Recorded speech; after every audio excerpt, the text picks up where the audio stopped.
Fratelli Tutti, Encyclical letter of Pope Francis following the characters of the story, number 72. The parable begins with the robbers. Jesus chose to start when the robbery has already taken place, lest we dwell on the crime itself or the thieves who committed it. Yet we know them well. We have seen descending on our world the dark shadows of neglect and violence in the service of petty interests of power, gain, and division. The real question is this: will we abandon the injured man and run to take refuge from the violence, or will we pursue the thieves? Will the wounded man end up being the justification for our irreconcilable divisions, our cruel indifference, our intestine conflicts?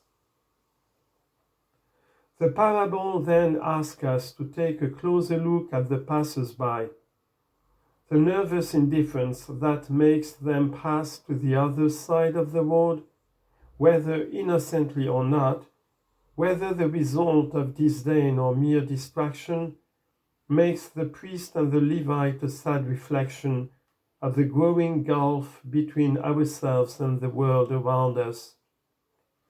There are many ways to pass by at a safe distance. We can retreat inwards, ignore others, or be indifferent to their plight, or simply look elsewhere, as in some countries or certain sectors of them, where contempt is shown for the poor and their culture, and one looks the other way, as if a development plan important from without could edge them out. This is how some justify their indifference. The poor, whose pleas for help might touch their hearts, simply do not exist. The poor are beyond the scope of their interest. One detail about the passers-by does stand out. They were religious, devoted to the worship of God, a priest and a Levite. This detail should not be overlooked. It shows that belief in God and the worship of God are not enough to ensure that we are actually living in a way pleasing to God. A believer may be untrue to everything that his faith demands of him, and yet think he's close to God and better than others.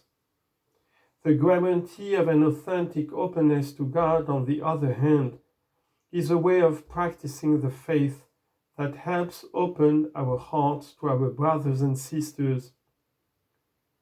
St. John Chrysostom expressed this pointedly when he challenged his Christian hearers: "Do you wish to honor the body of the Savior? Do not despise it when it is naked. Do not honor it in church with silk vestments, while outside it is naked and numb with cold." Paradoxically, those who claim to be unbelievers can sometimes put God's will into practice better than believers. Robbers usually find secret allies in those who pass by and look the other way. There is a certain interplay between those who manipulate and cheat society and those who, while claiming to be detached and impartial critics, live off that system and its benefits.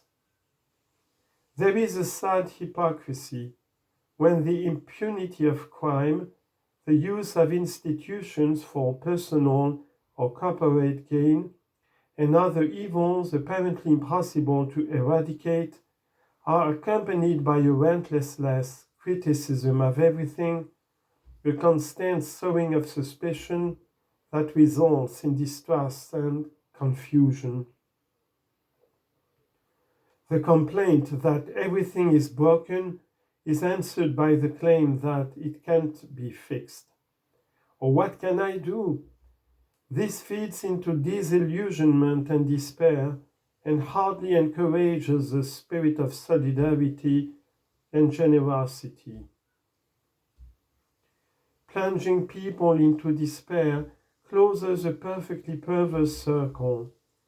Such is the agenda of the invisible dictatorship of hidden interests that have gained mastery over both resources and the possibility of thinking and expressing opinions. Let us turn at last to the injured man. There are times when we feel like him, badly hurt and left on the side of the road.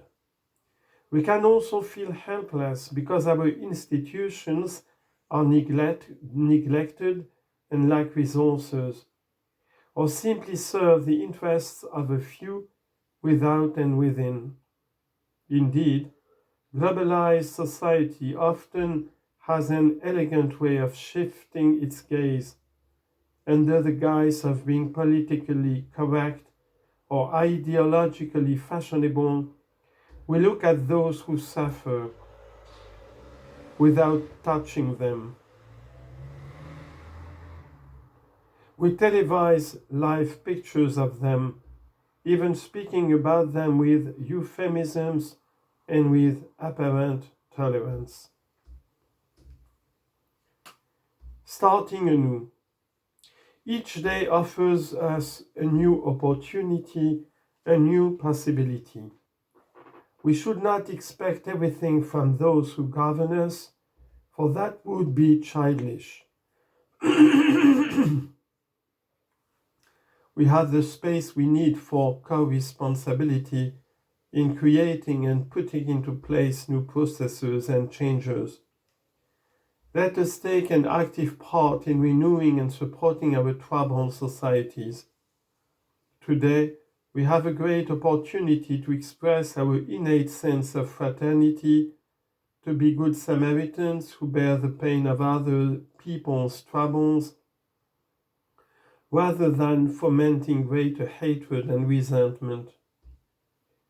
Like the chance traveler in the parable, we need only have a pure and simple desire to be a people, a community, constant and tireless in the effort to include, integrate, and lift up the fallen.